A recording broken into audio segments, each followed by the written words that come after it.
Good day and welcome to the Kopin Corporation Fourth Quarter and Full Year 2020 Earnings Conference Call.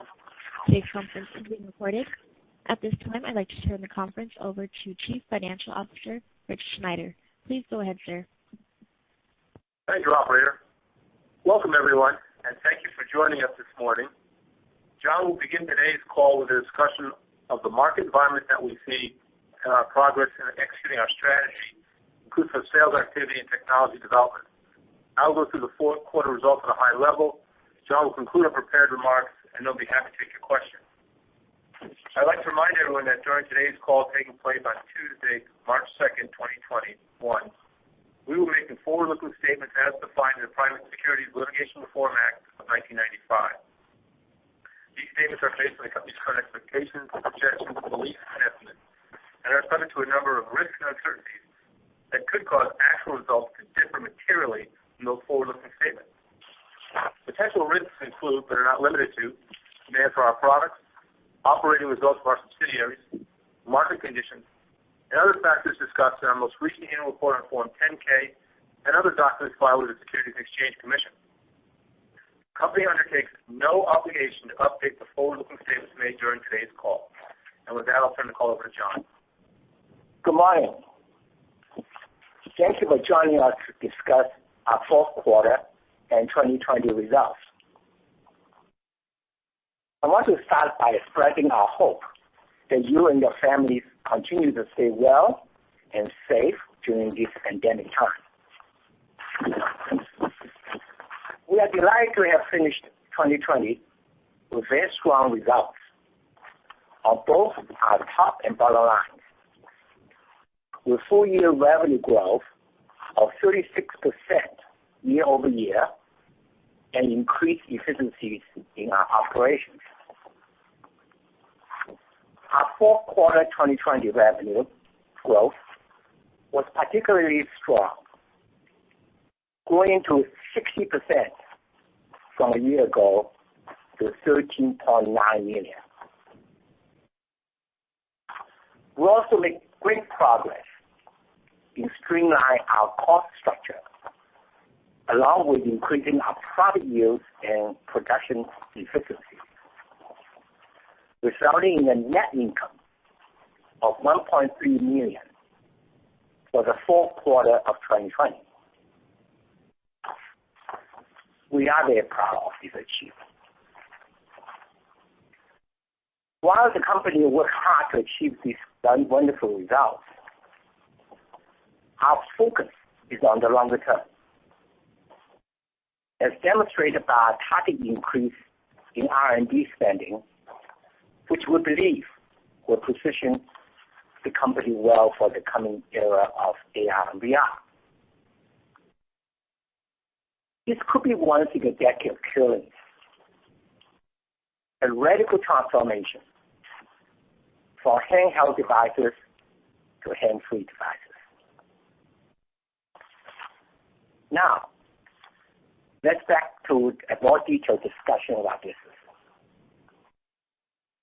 Our business was strong across multiple segments, and again, led by our defense product revenues, which increased 112% in the fourth quarter of 2020 compared with the fourth quarter of 2019. This very significant increase was driven by our two production programs: the display sub-assembly system for the FWS-I civil weapon sight system and display for F-35 fighter jet program. As announced in September 2020, we were awarded a $22.9 million follow-up contract for the FWS-I program, with shipments scheduled through the third quarter of this year. We expect these two production programs will continue to generate strong revenue in the coming years. We're also on track this year to transition 3 more products out of a dozen programs currently in development to initial low-rate production, with revenues expected to begin ramping in the second half of this year. We believe these programs will provide accelerated growth momentum for 2022 and beyond. Our active pipeline of development programs includes using our advanced display products in armored vehicle targeting systems, rotary wing aircraft pilot helmets, automatic and semi-automatic rifle base scopes, and targeting systems, among other applications.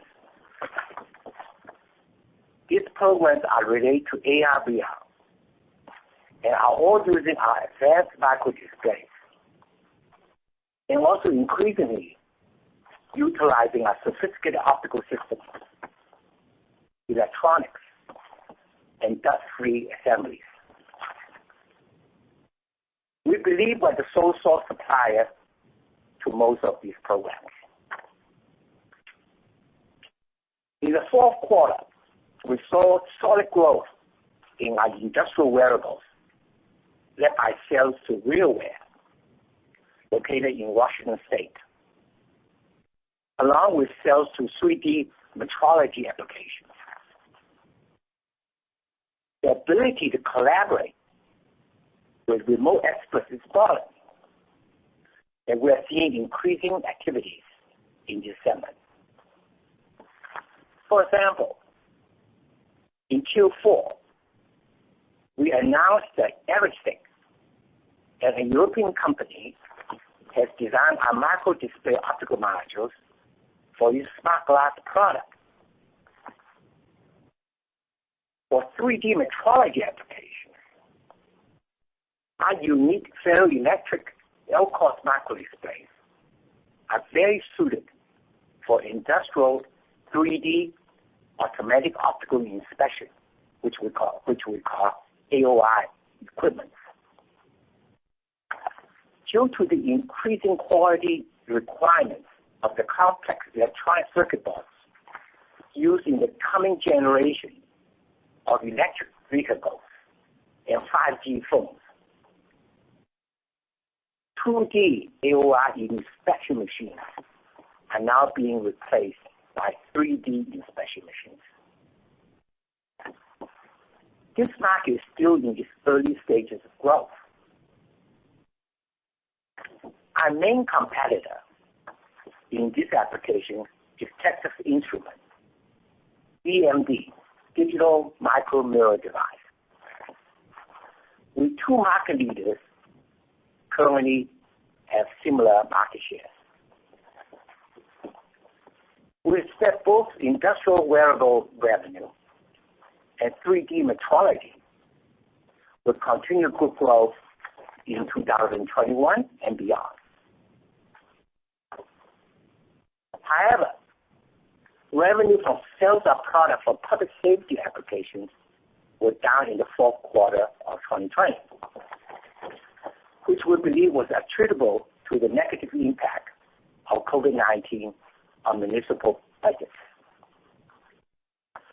We expect this segment will recover in the second half this year. We also recently announced that HMDmd, located in San Diego, California, and Kopin has entered an agreement to develop a specialized precision surgery headset for a major medical technology company.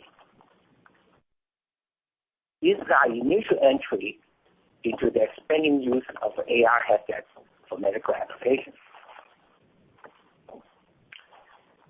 In the fourth quarter, we received our first production order, and began shipments of our 720p patent-pending dual-stack ColorMax OLED micro displays with high brightness, good color fidelity, combined with low power consumption.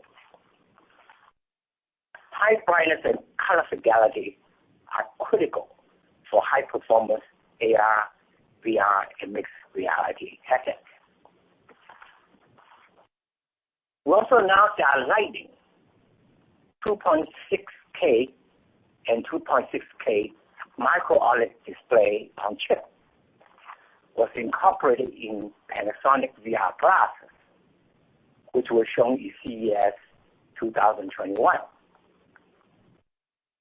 The Panasonic VR glasses are the world's first high dynamic range capable, ultra high definition VR eyeglasses and offering stunning lifelike images.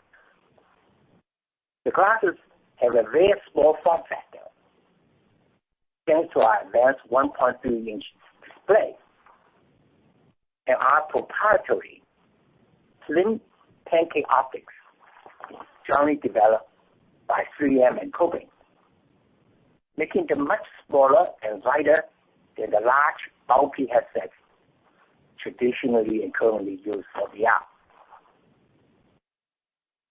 The glasses also feature Panasonic integrated ultra-high fidelity audio, which combined with our super high-resolution micro OLED displays, create a truly amazing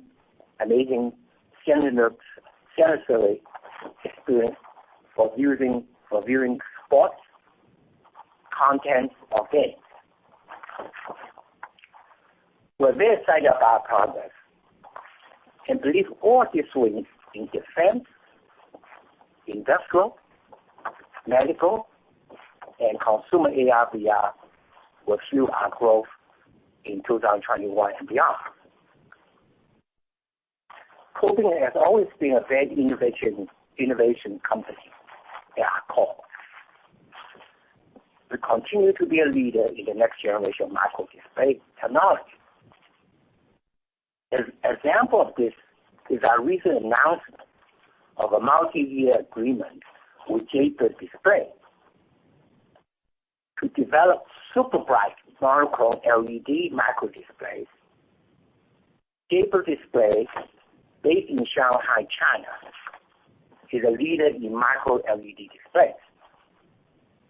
Upon the collaboration, Japer Display will provide the LED wafers and hybrid bonding surface on Kopin designed and supplied silicon backplane IC wafers for monolithic 2K by 2K LED 1-inch diagonal micro display. This will be the most advanced micro OLED display in the world. Micro LED displays provide the promise of super high brightness micro displays, especially useful for many AR applications. We expect our advanced color max OLED and our micro LED displays now being developed will be the key enablers of what we see as the coming wave of AR and VR products in defense, enterprise, and consumer applications. Kopin offers the widest range of leading micro display technology in the world for AR and VR. As expected, these systems are being adopted first in defense, followed by industrial, enterprise, medical, and then consumer applications. Almost all of our development programs are related to AR, VR applications. We're making great progress in executing our strategy to improve the performance in all aspects of the company. Rich will cover the financial details of the quarter and the full year 2020.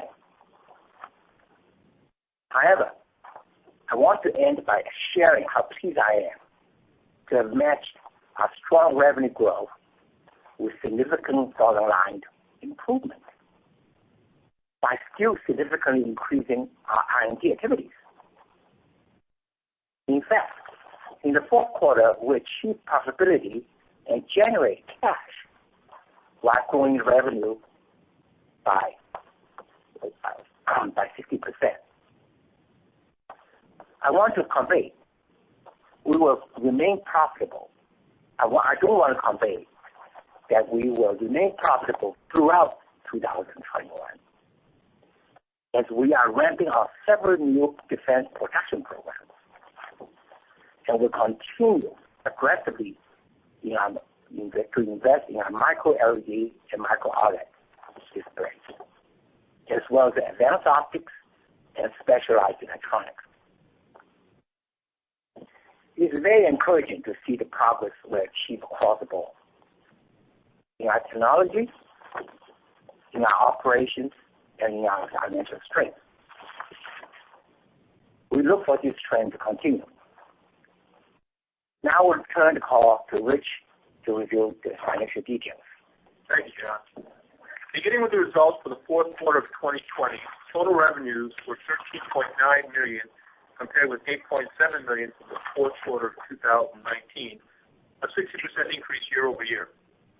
Product sales to defense customers increased in the fourth quarter of 2020 compared to 2019 due to an increase in shipments of products into the Family of Weapon Sight Individual, or FWSI program.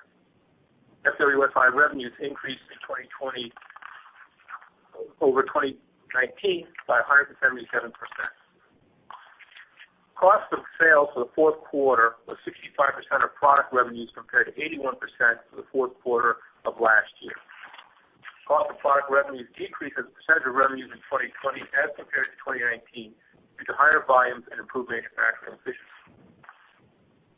R&D expense in the fourth quarter of 2020 was $4.4 million compared with $2.7 million in the fourth quarter of 2019, a 65% increase. Funded R&D expense for the fourth quarter of 2020 increased 87% as compared to the fourth quarter of 2019, primarily due to an increase in the number of defense-related contracts we've been awarded.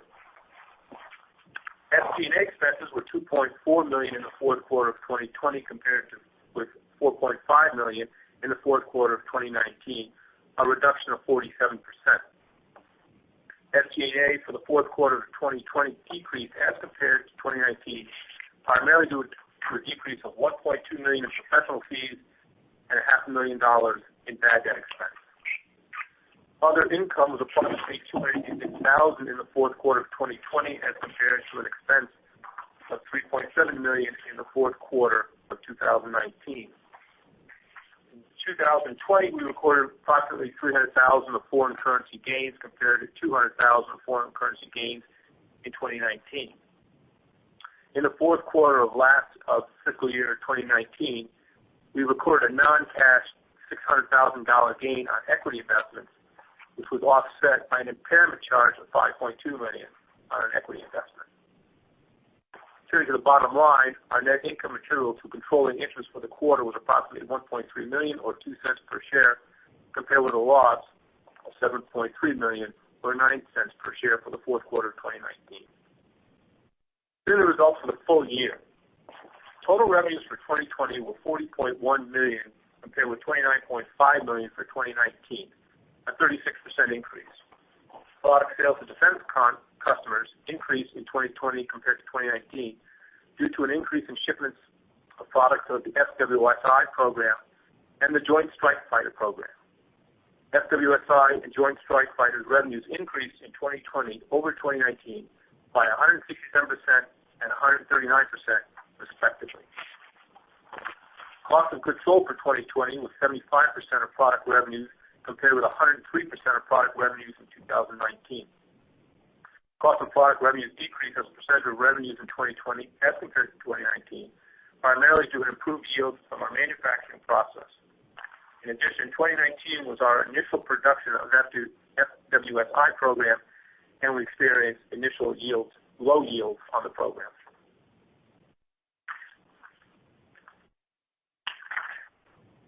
R&D expense in 2020 was $11.7 million, or a 13% decrease, as compared with $13.3 million in 2019.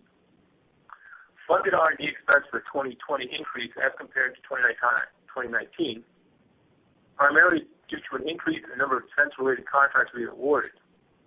Internal R&D expense for 2020 decreased as compared to the prior year, primarily due to the licensing of certain products and other development programs being curtailed. SG&A expenses were $11.8 million for 2020, a 45% decrease compared with $21.3 million for 2019. SG&A for 2020 decreased as compared to 2019, primarily due to a decrease of $1.2 million in non-cash stock-based compensation, $2.9 million in professional fees, $1.3 million in bad debt expense, $1.6 million in product promotion and marketing expense, and $700,000 in travel and related expenses. Other income and expense was income of $361,000 for 2020, as compared with expense of $2.9 million in 2019. In 2020, we recorded $300,000 of foreign currency gains compared with $200,000 of foreign currency gains recorded in 2019. In 2019, we recorded a non-cash $1.4 million gain on equity investments and an impairment charge of $5.2 million on an equity investment. Turning to our bottom line, our net loss attributable to controlling interest for 2020 was approximately $4.4 million, or 5 cents per share, compared with a net loss of $29.5 million, or 37 cents per share for 2019. 10% customers for 2020 were ERS Network Imaging Systems LLC at 35%, Collins Aerospace at 25%. Fourth quarter and year-end amounts of depreciation and stock compensation are attached to the table at the year-end press release.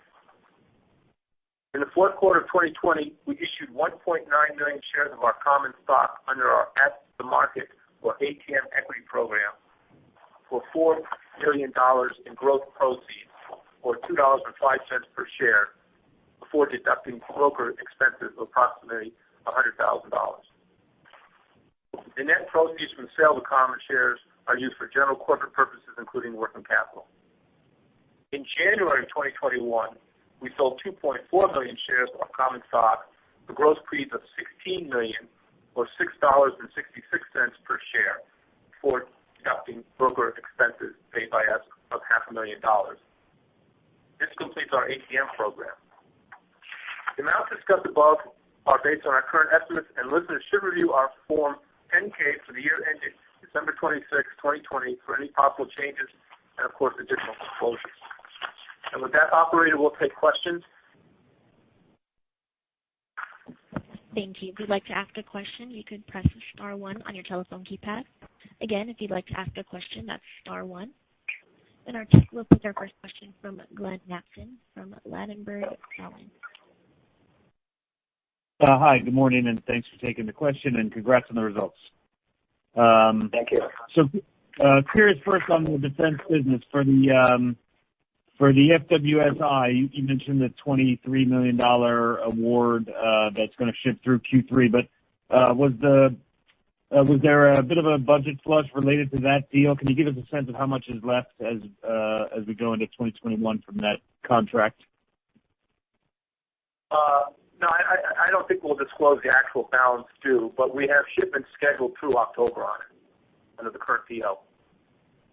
Okay, great. And then as far as the you highlighted 3 programs that you think are likely to begin ramping in the second half and then beyond. Can you give us a scope? You've said it before, but maybe just refresh us on how big collectively they are, and it seems like maybe the day scope would be the biggest. Can you give us just a reminder of just what the size and what the general size of that program could be?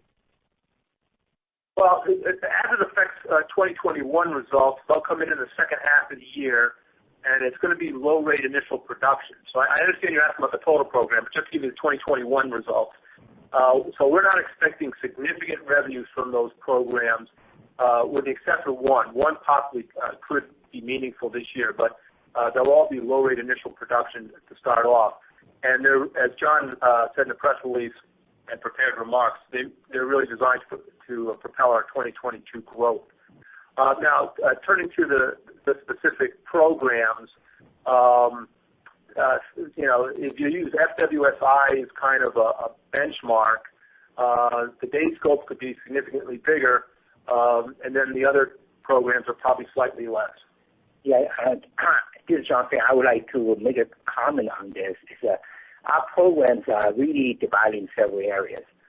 For the avionics, like F-35 or rotary aircraft, those pilots' helmets are very sophisticated, very expensive. The performance is quite low.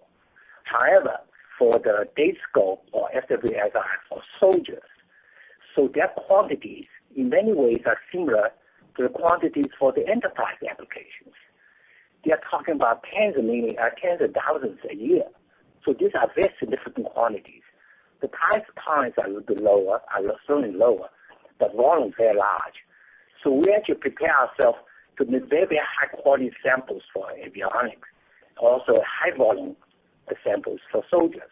And that allows us to learn both sides of the equation. Great. Thanks for that, John. And then perhaps shift it over to the industrial and consumer side. So you highlighted, industrial wearables and 3D metrology. Obviously those are, the thought process would be those would come before consumer, right? But it does seem like perhaps we're at a moment, where there's a consumer. I guess when I look at the Oculus device, I know you're not in that, but, it does feel like that VR headset has made significant inroads with the consumer. What has impressed me the most with it is just how many games, how many programs have been written for the device, and just in general, the quality seems to have taken a step up for a bit.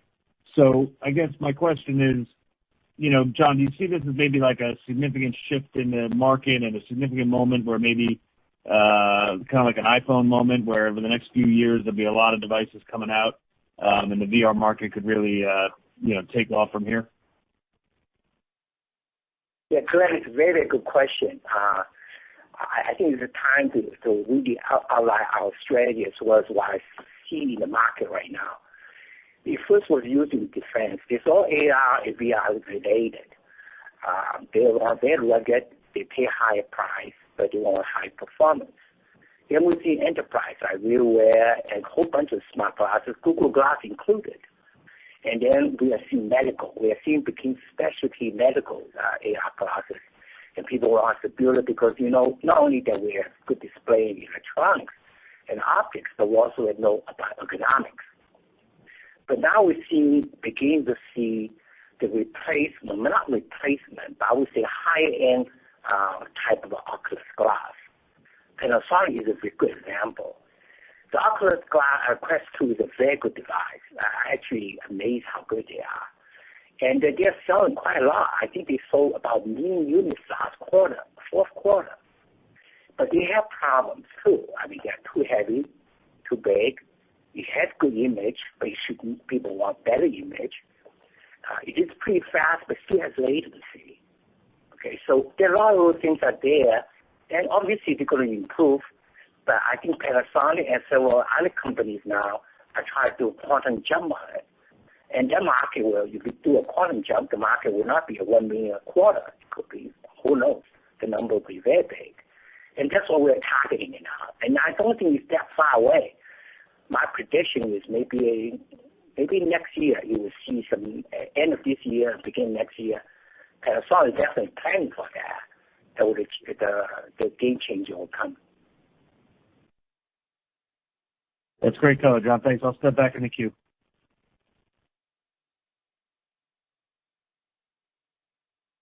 All right, and we will take our next question from Kevin Lee from HCW.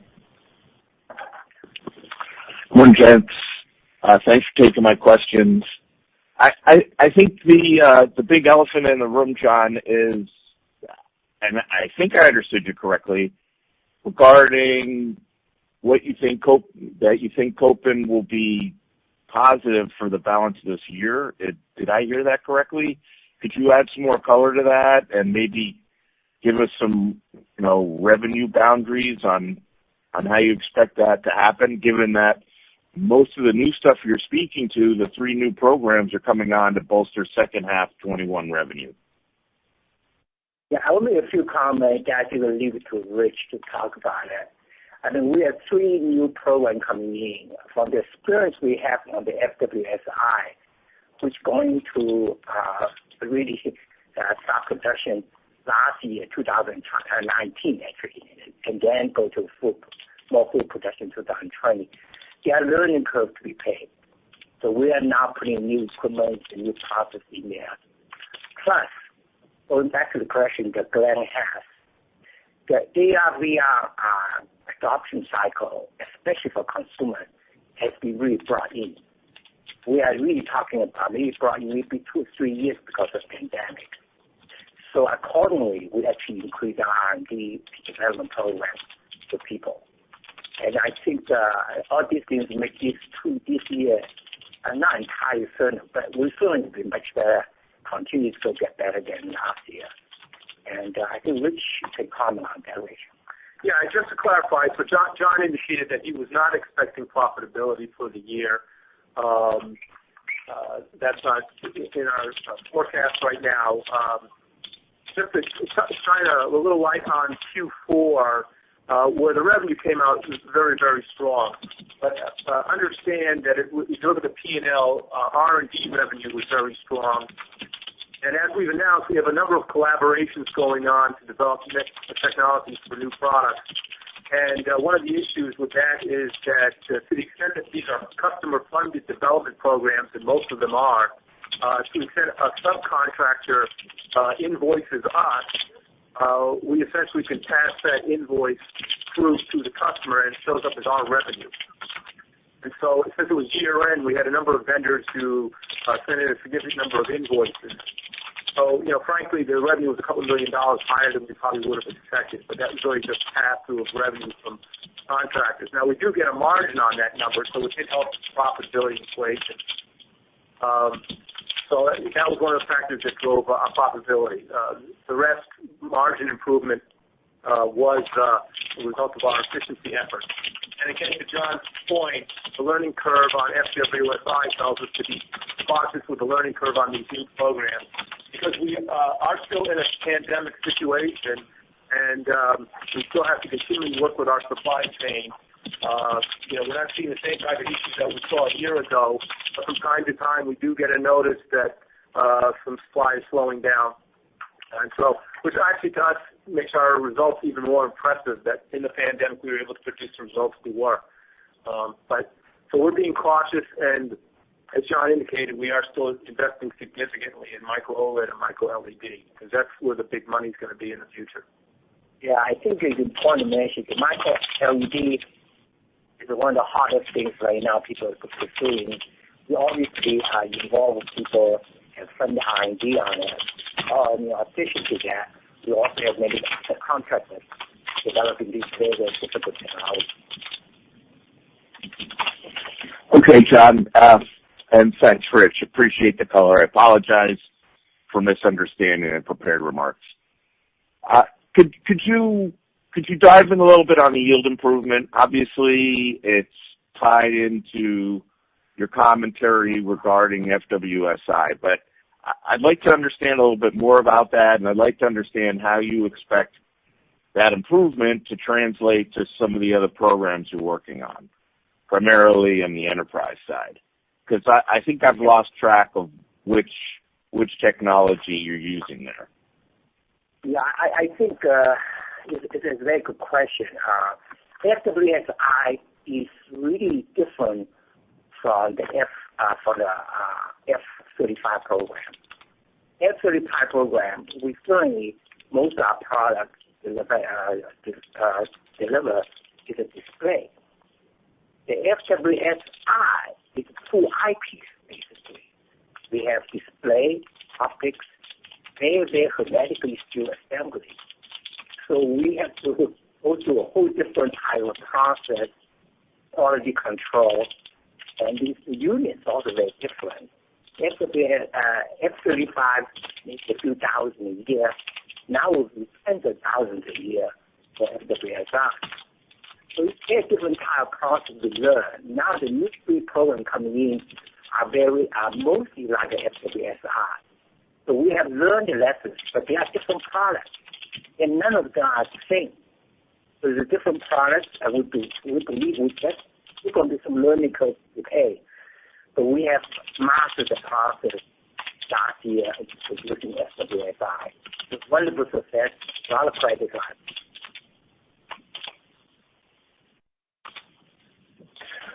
Okay.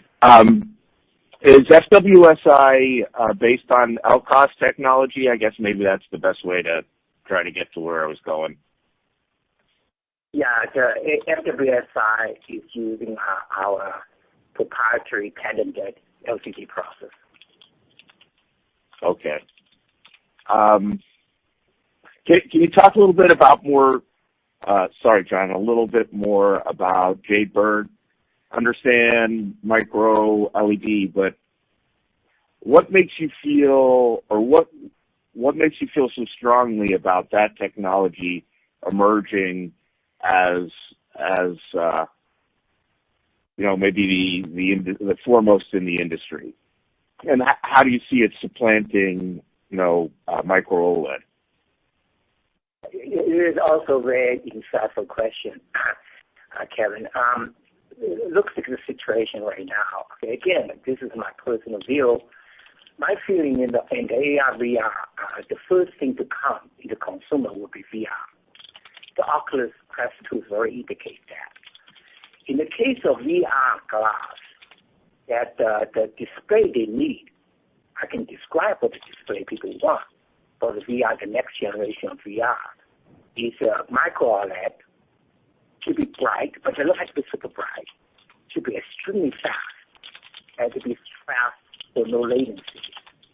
And also beautiful color and a big screen. And thin, the eyeglass you can wear on your head. That part, micro OLED, be perfect. It's perfect. So our micro OLED activities, use stack and color map is good enough. However, once you go to AR, especially when you go outside in the sunlight, you need much brighter display. And the optics in AR are usually not that efficient. The people are looking at much higher or a higher brightness, especially for full color. So the color requirement requires the brightness maybe at the margin of what micro OLED can do. So there's a lot of activities that we know Facebook and everybody now on space class of micro LED. And the Jade Bird is leading. They're based in China, but they are very aggressive. So we have a different technology, especially with the backplate. The color, our backplate IC, all the designs are unique. And so, of course, we keep the proprietary. One give us the LED layers that we have involved into the wafer. I think if this succeeds, then all the AR will become very real. I think for example, AR will still be a 3 years consumer is after and you need mainly LED for AR. Okay, that helps, John. Yeah. So are you at all concerned about, using your backplane ICs in that environment? Are you concerned about maintaining control over your intellectual property? Well, as you will know, Kevin, once you make a designed IC and process the IC, when you deliver the design for people to deposit layers on it, there's no way they can really easily reverse engineer. That's why people like to do that. That's why all the foundry system works well. That's what NVIDIA, Qualcomm, they design it. And in that case, they even get TSMC to process the wafer. But it's very hard to reverse engineer the design once it's done. Okay. And then can you talk a little bit about... We only deliver the wafers to any countries, whether it's Asia, to China or Japan. The wafers are already made, already designed by Kopin. Right. In the United States. We don't even design outside the United States. Okay. Yeah. No. Thank you for reminding me. I wasn't exactly sure. You had intended to make the wafers there. I get it. So thank you for clarifying. Can you just give us maybe an indication on how you see that development path going? how long do you think it's before you'll have maybe, beta displays that you could ship to customers for test? Oh, the LED? Yeah. Correct. So the micro LED is a very interesting thing. I mean, originally we thought the program might take about 5 years, but our customers and our partners say, no, we want it earlier. So that's why we increase our activities. In doing so, we actually pass some of the functions which we were thinking about doing ourselves to partners, which is not that critical like Japer. Certain things we pass on to our partners. So this thing might speed it up the whole thing. We'll hopefully to get it done in about 2 years or so. Wow. Okay. Well, congratulations on that. I think the other thing is just sort of general demand within the enterprise. I mean, you talked to safety being down on account of municipal budgets. Do you think that's sort of a post-pandemic resurgence, or do you think that doesn't come back until the second half this year as well? We think that certainly the major account we have, which I think we already told people, right, 3M, it slowed down. They're selling mostly domestic, and the municipal budget obviously has been hurt, but they predict it will come back up in the second half. But we're seeing other activities now on this area from other countries and other companies. So I think this continue to grow, especially 2022 and beyond. So this is still a very good segment to focus on. Yeah. Okay, I'm going to give you a break, John. Last question for me. Can you talk about some of the end products that RealWear is designing and the success that they are having in the end market, and how you see their projections? You really should contact RealWear to talk about their business. Yeah, they are very actively in their website and the newsletters.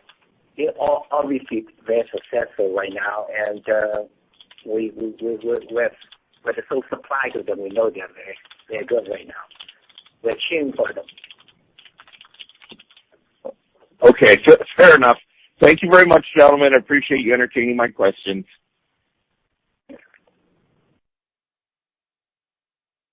Thank you. And if you'd like to ask a question, that's star one. Again, that's star one to ask a question. And we'll take our next question from Dennis Piatchian from Needham & Company. Oh, good morning. Thank you for taking my question. I wanted to ask a few on behalf of Roger Gill. So regarding the AR and VR initiatives in progress, I think you guys had mentioned that the first kind of group of adopters would be industrial, enterprise, and medical. I mean, if you had to pick kind of one out of the three, which one do you think would be most likely to kind of be a first adopter, and what kind of applications would they use these products for? Sorry, can you repeat the question? I just want to make sure I answer it exactly right. Sure. So I think you'd mentioned in the press release that in terms of the kind of AR and VR first adopters, that's kind of in the first group, you would be basically looking at kind of industrial, enterprise, or medical customers. Could you, if you had to pick one out of those three, which one do you think would be the most likely big first adopter of the AR and VR technologies, and what kind of applications would they use them for? Okay, so I will answer AR first, okay? The AR, I would say that applications like RealWear Remote Expert is definitely the first one is coming out, and we have software and hardware to provide productivity for the workers, especially remote workers. That one definitely coming in first. The Google Glass is also focused on that. Yeah, as you well know, we are the sole supplier to Google Glass displays. The second one, I actually now become more and more thinking about maybe it's medical. There's a need there. I couldn't believe how surgeons really desperately want it. So that will be a surprise now. There's some FDA kind of requirements there, so we don't know how long this certification process will go. But the advantage is definitely there. Okay, so I definitely think. Now for the consumer side, I honestly still not seeing the killer app yet for the consumer until maybe later. Hopefully Apple will do something for it. On the VR, it's very clear. We always have been using that for training. Okay, as you well know, military training, pilot training is very useful, and also soldier training, and also now it's training for the workers, and actually used for education. A lot of people are using it for education. But my really soft spot is still games, sports, content, watching, like IMAX theater, a dream, a fantasy world. I think that is the real big consumer applications after the enterprise and the training and military. So I really think it is a game changer. You're not holding your computer in your hand. As you well know, our first product last 20 years ago is the transistors for cell phones. The cell phone is a handheld computer. I think time for hands-free on the head wearable is here, and we will try to help the second transformation right now. And it has many applications. You'll love it. Great. Is there could you provide a little bit more color on exactly what kind of applications the surgeons would use kind of the AR products for? Is there anything you can talk about more specifically? Well, that obviously I cannot talk about because obviously it's a startup working for a major medical company who they are already identified. As we announced last time a few months ago, we actually built an initial set and they tried on surgeons before we actually identify how to build this product. So it has gone through at least trial period, and it is it. But I can't talk about it, obviously, for proprietary reasons. Understood. What we can tell you, though, is that today, in a lot of the medical applications, the doctor is looking literally up at a monitor. And so the idea is to be wearing a head-mounted system where you're looking at the patient and then using the head-mounted system to be able to obviously focus on very specific tasks. So they've done a number of studies that say, believe it or not, it actually is good that the doctor is looking at the patient. They find that there's benefits to that. Well, I think like all new technology of this type, you sort of have to start with focus on some functions in mind before you can have one that satisfy everybody. So that medical, especially even medical area, we figure the best way to do is satisfy one segment in the medical, which is surgery. Understood. Thank you for that. That was helpful. And then I guess the last question that I have is, are you able to provide any kind of color on your gross margin profiles by category? So kind of like, which of your categories is above kind of corporate average, which is below, or any kind of details like that? Military, when the programs reach steady state, historically are 40% or better. Industrials in the mid-30s. And then consumer really can go anywhere. It can go into low 20s and 30s. It really depends on the size of the market segment. Consumer tends to be more of an absolute dollar versus percentage type situation. So when you take a lower percentage, the absolute dollars are much greater. And then the Apple. The Apple change the equation. So it is very interesting. It is still a new area, right? The whole area of going from handheld to hands-free. So at the beginning, there's still a lot of technology and a lot of investment. And you try several methods. Some of them may not exactly succeed, and you pivot again. But the last 5 years, you can see the image become clear. And what we're trying to do is we're not trying to make a final device. Even in the medical surgery headset, we designed for them, and they could market it, and they could. So So it's other company market. We were the same way. The HMV1 is actually designed in here, and we license to them, and they're very successful.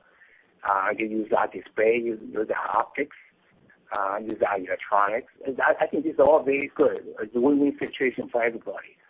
So I want to make people know that we are not just a display company.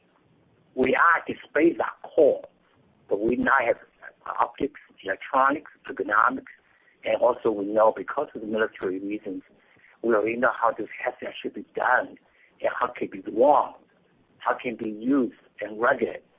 So everybody, many people come to us and I say, wait, why don't we just build the whole thing, license it, and we sell it? We say, great, but you have to use our displays. Got it, John. Thank you for that. So, and Richard, just to follow up really quickly, so for the R&D and the license and the royalties, I take it that's almost all pure profit, close to 100% margin on those? I'm sorry, you broke up a little bit. Could you repeat the question? Yeah, so just to follow up on the gross margins, so would R&D and the license and royalties then be almost all pure margin, around 90% plus?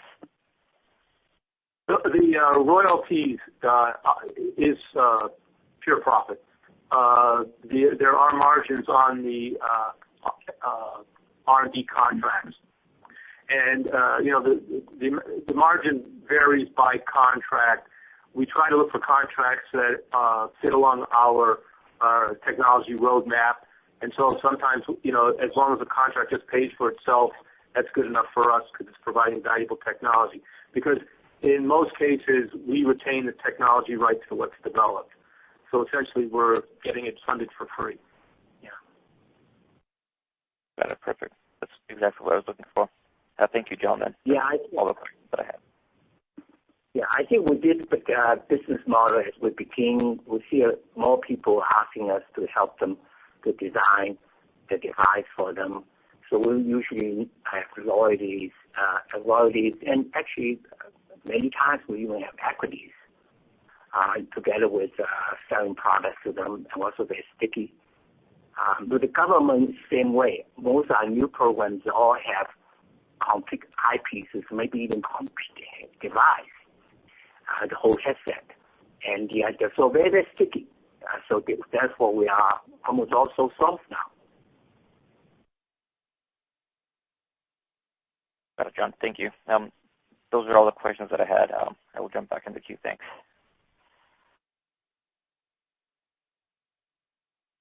And again, that's star one to ask a question.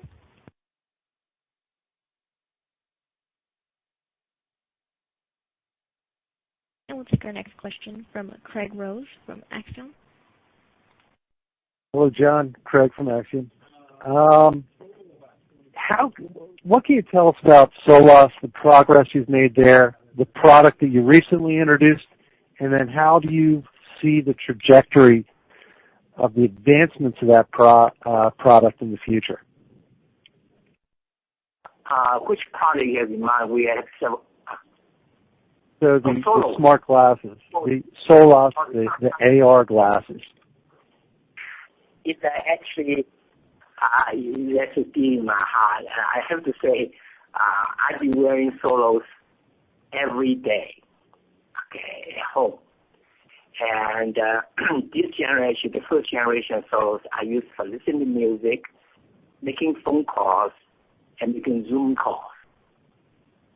It's very, very great for Zoom calls. It's very good for phone calls. And I hate to say it, I no longer use my Apple AirPod. Ever since I have it, I have Apple AirPod. I don't use it anymore. So anyway, that product is the first generation. It's a test market. They test market in Asia for a few months because the pandemic slowed them down a few months. But it come out last summer in Asia, and they sold 6,000 units. Just test market, and we got a lot of feedback. And wait till you see the second one, which I can't reveal yet. The second one is a game changer. Nothing like that in the market is going to be ever like that. We're probably 2-3 years ahead of everybody. So I'm very excited about Solos. I think Solos just like RealWear. Our technology spun out with our understanding the unit, and we license Solos. Of course, Solos, we not only license to them, we own very significant equity, and we're cheering for them. You will use this product, I tell you. Especially the second generation to come out, I think everybody will use it. Would we expect a next generation product to have screens, or would it still go along the lines? I mean, I know you've discussed the idea of baby steps introducing such a new product. So how do you think that moves forward? It's a very, I mean, remember our first product was like a screen with our display, right? And because we're a display house with Google Glass and everything, and then we learned from the Harvard Business School this is too aggressive at the beginning, and we stripped it out. And once we do that, we found something that we never occurred to us. Actually, you hear and you speak 3 times faster than you can read or type. So voice is the next screen. So you look at all the products out there, a lot of them are all voice-driven now. And the AI allows you to do that, to search everything. You get about 80% what you need with voice, and it's invisible. So we say, wow, sooner or later you will put a screen on it, but let's wait for a couple of years and get the audio right.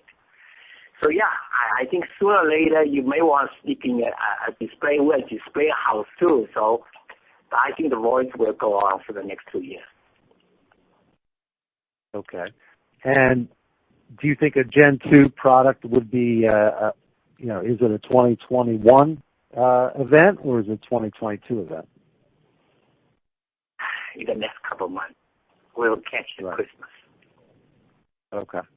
And last question. You have a lot of equity interest in companies like RealWear and, the companies that spun off, Lenovo, a bunch of others.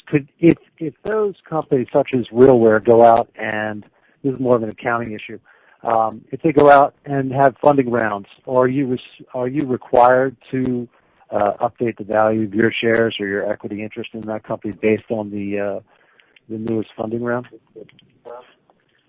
Yes, we market the investments, and to the extent to do an equity round and it's arm's length and it's a real price, then we would update our evaluation. Okay. Yeah, I think it's going to be hidden treasure. Yeah, it's going to be a hidden treasure. Okay. All right. Thanks for answering the questions. Thank you. And it appears there are no further questions at this time. Well, thank you very much for joining us today, and we're looking forward for the next meeting with you. Thank you. Thank you, and that does conclude today's call. You may now disconnect.